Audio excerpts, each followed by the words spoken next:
जब अर्जुन को ज्ञान मिल गया था तब उसने श्री कृष्ण से पूछा, अगर ज्ञान ही श्रेष्ठ है तो फिर मुझे युद्ध क्यों करना चाहिए?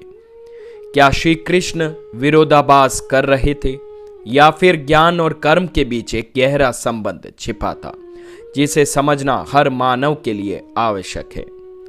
नमस्कार दोस्तों, मैं के आपके सामने फिर हाजिर हुआ हूं गीता का एक नया अध्याय यानी कर्म योग लेकर के, जो अध्याय नंबर 3 से संबंधित है। आज हम चर्चा करेंगे अध्याय नंबर 3 के श्लोक नंबर 1 की। पहले आइए जान लेते हैं इस श्लोक के बारे में।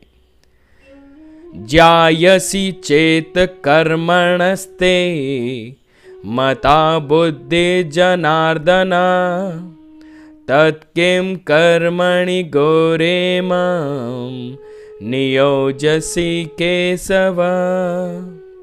आइए सरल भावार्थ जान लेते हैं।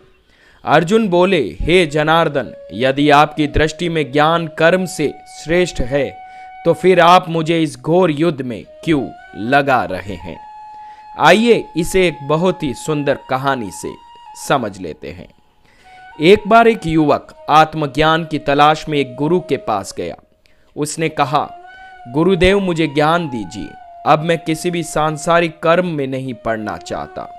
गुरु मुस्कुराए और बोले, बिल्कुल, लेकिन पहले आश्रम का पानी भर दो, लकड़ियां काट दो और भोजन बनाओ। युवक चौंका, गुरुदेव ये तो सब कर्म है। गुरु गंभीर होकर बोले, बेटा, जब तक तू सेवा नहीं करेगा तब तक ज्ञान केवल कल्पना रहेगा।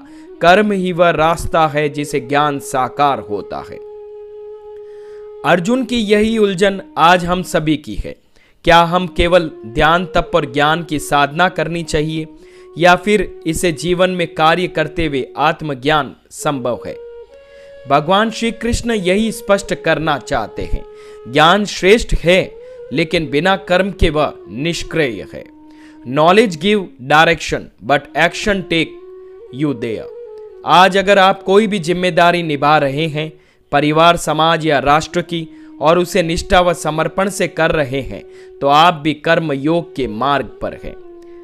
जीवन में केवल ज्ञान को जानना काफी नहीं, उसे कर्म में उतारना ही गीता का वास्तविक संदेश है।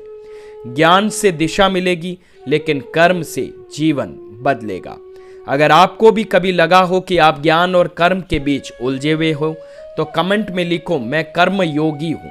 इस संदेश को ज्यादा से ज्यादा लोगों तक पहुंचाने के लिए वीडियो को लाइक और शेयर करें और जुड़े रहें, क्योंकि के सब जानता है। धन्यवाद।